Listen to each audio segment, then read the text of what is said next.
Chaos as a force is so powerful that in the hands of inexperienced user it could destroy it.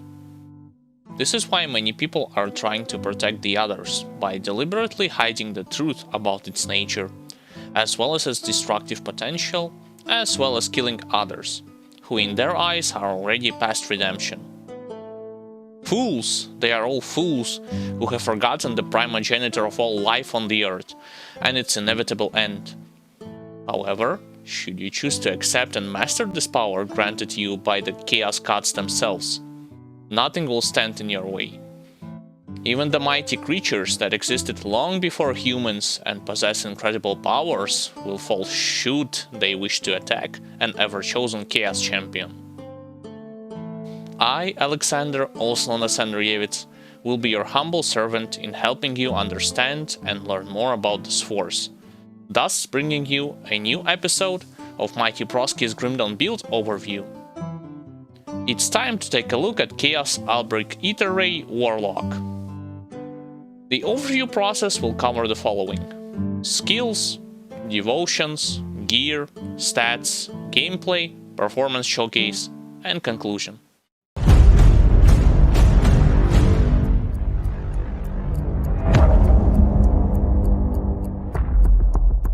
Skill tree. Main class that I recommend you to start with will be Arcanist.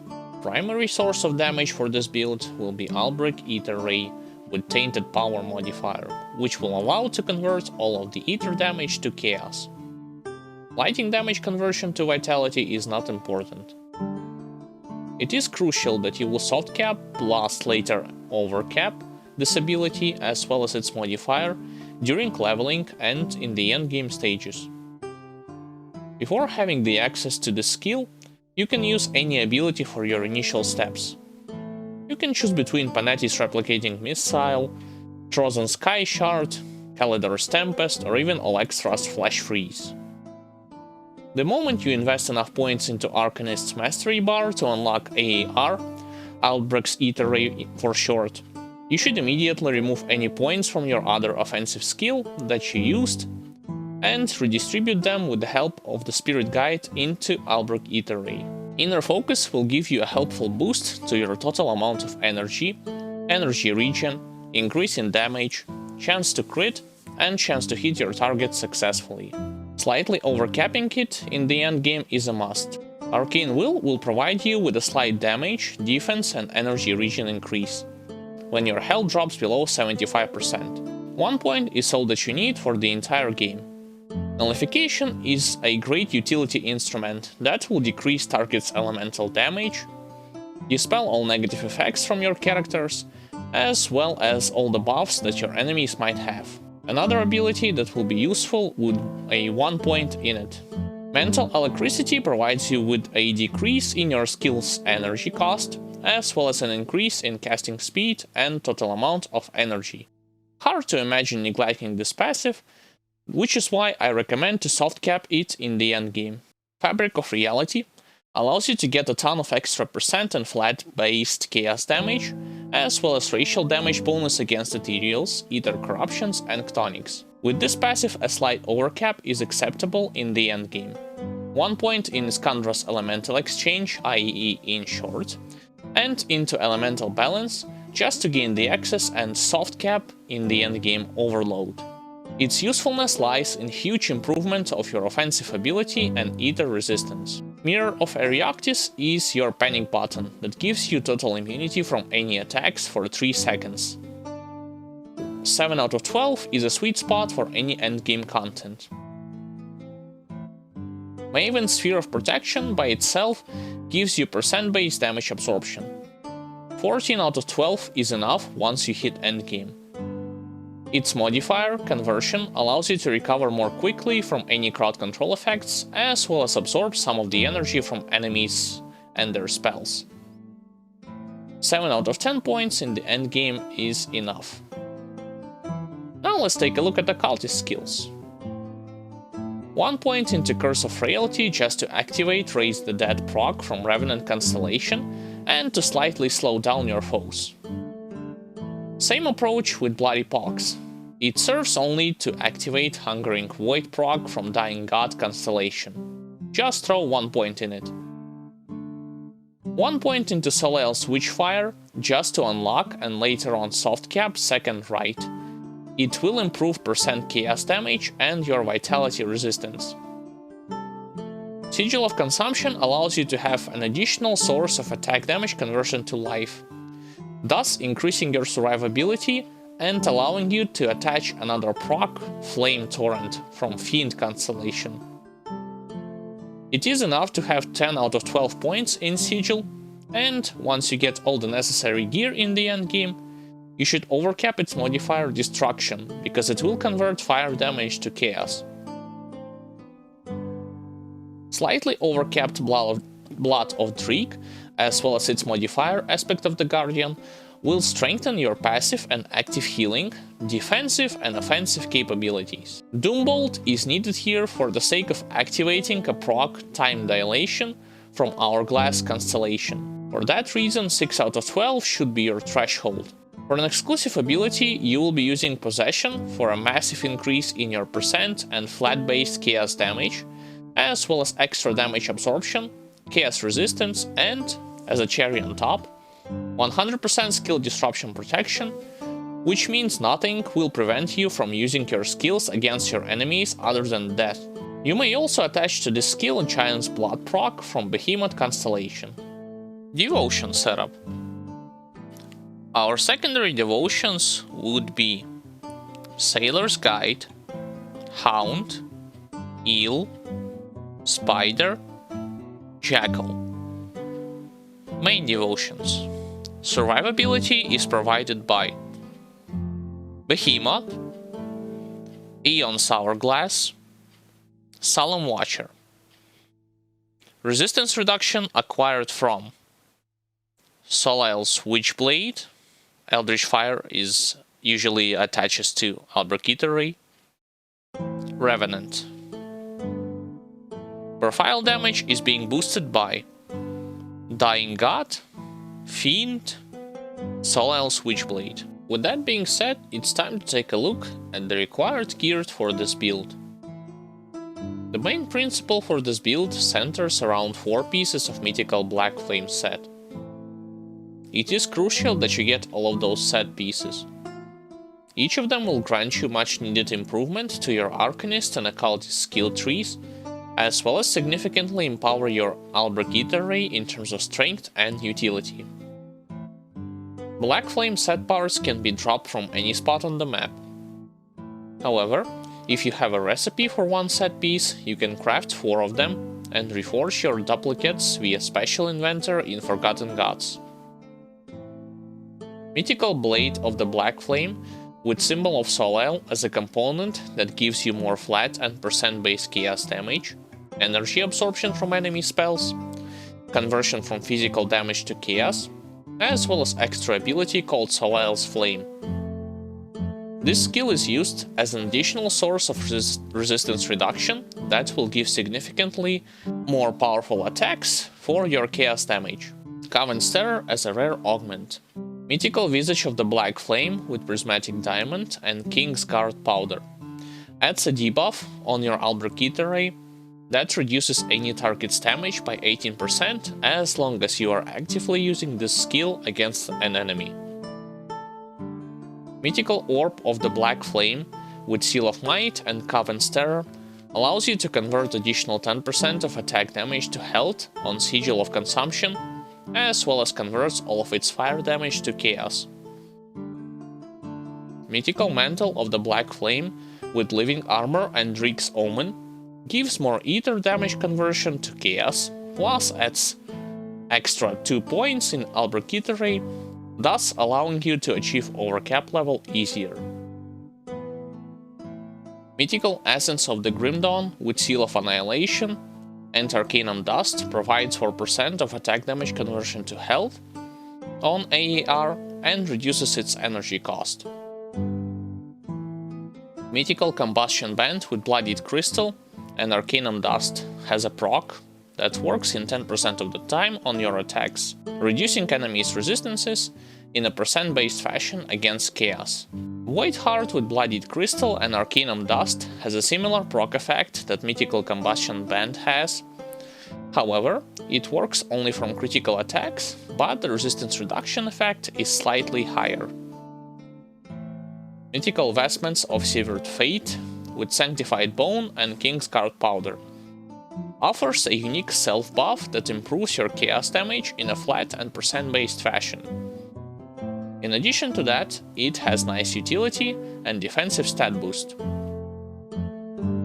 Mythical Demon Bone Leg Plates with Ancient Armor Plate and Kingsguard Powder gives your character a self-detonating ability that has a 30% chance of activating once you're hit, and it does flat chaos damage in an area around you.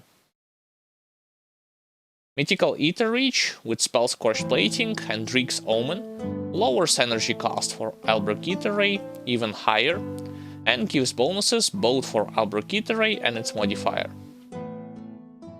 Mythical Voidwalker Footpads with Mark of Magdragon and Reek's Omen has a nice flat damage absorption proc, which will protect you against poison or acid, vitality, or chaos damage. Dark Blaze Ammo Belt with Spell Scorched Plating and Reek's Omen allows you to get +1 to Occultist class. Mark of Alzoin with Tainted Heart and Rune of Displacement adds more bonuses to Albrecht Ether Ray and Disintegration, plus it converts lightning damage to fire on Albrecht Ether Ray, that later on converts yet again to chaos damage with items that were mentioned above. A Grievous Malice is your go-to option for an endgame relic, because it gives not only a huge boost to your own and racial damage, but also has a great utility option that will improve your offense and defense overall. For instance, +1 to all Arcanist skills. Now let's take a closer look at stat points distribution for this class. Invest everything into Physique, and you can forget that Cunning or Spirit even exists. For a more detailed picture of this build, I will leave a Grimtools link in the video description. Some gameplay and tips. Warlock may seem like a very complicated class because of his multiple options, but it's not always the case. Most of your enemies will die while leveling, and even in the end game, from you simply holding your AAR button.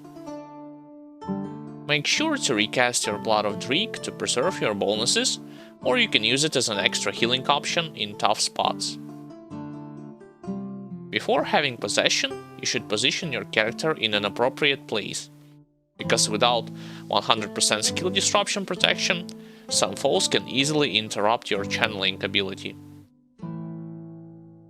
In High Shattered Realm, 75+, and in Crucible, waves from 150 to 170, Rune of Displacement should only be used defensively, since it is your single means of teleportation, and without it, you have no other means of escape.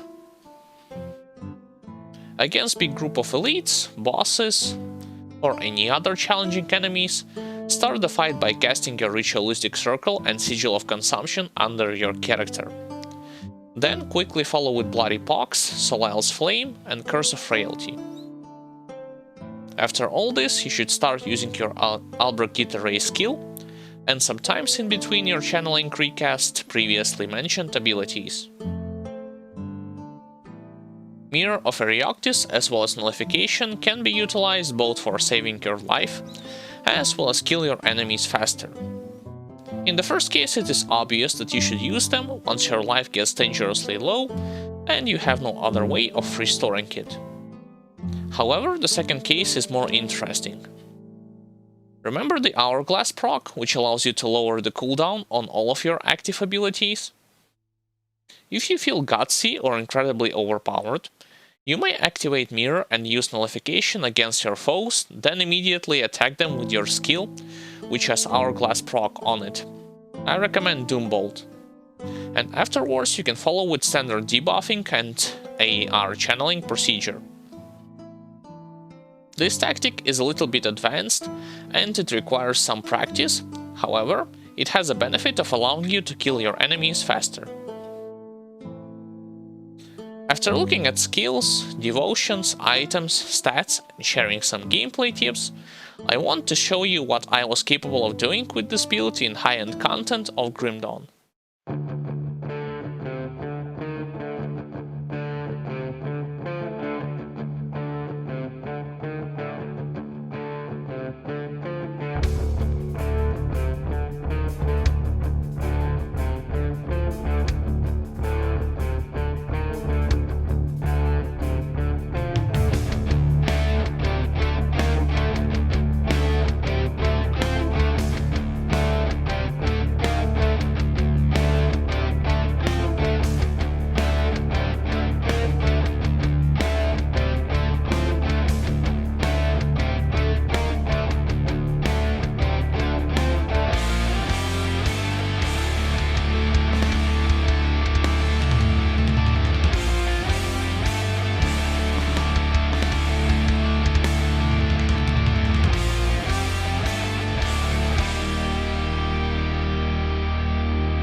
I had genuine fun with this particular build, and despite it being my first class based around channeling skill, performance-wise it was great. Actually, this class is capable of climbing even higher in Shattered Realm, all the way up to level 100. However, in my case, I am more than satisfied with my results. Another thing that I wish to say is the fact that Warlock class is not a glass cannon in any way, shape or form. Yet for some reason many people still believe this nonsense. I guess they have not played this class themselves, or just built it poorly. This class combination has many defensive layers for the endgame content, and it can survive even in the most dire situations. The only negatives that I could think of is: you do not like the fact that channeling something limits your mobility, being dependent on gear in the endgame, your positioning and keeping track of your abilities should be good in difficult fights, especially against super bosses, so you cannot autopilot him in every encounter and expect to come out on top. And you may find it difficult that he cannot face tank and kill all the super bosses, and in some instances you have to kite enemies around, which some people find boring to do. With that said, if you like to outrange most of your enemies, having the ability to do great single target and area of effect chaos damage, having great multiple defensive layers as a caster, which will allow you to achieve those heights that some melee classes could not even dream of, and you like to fire gigantic red laser, then this build would definitely be your best choice. Thanks everyone for watching. If you enjoyed this episode of Grimdown Build Overview, give it a like, share with your friends, as well as subscribe to our MightyBrosky's YouTube channel. Additionally, you can also follow us on social media, visit our Twitch channel where we stream various different games, support us on Patreon and receive various different bonuses. All the links are provided in the description. See you all in the next video!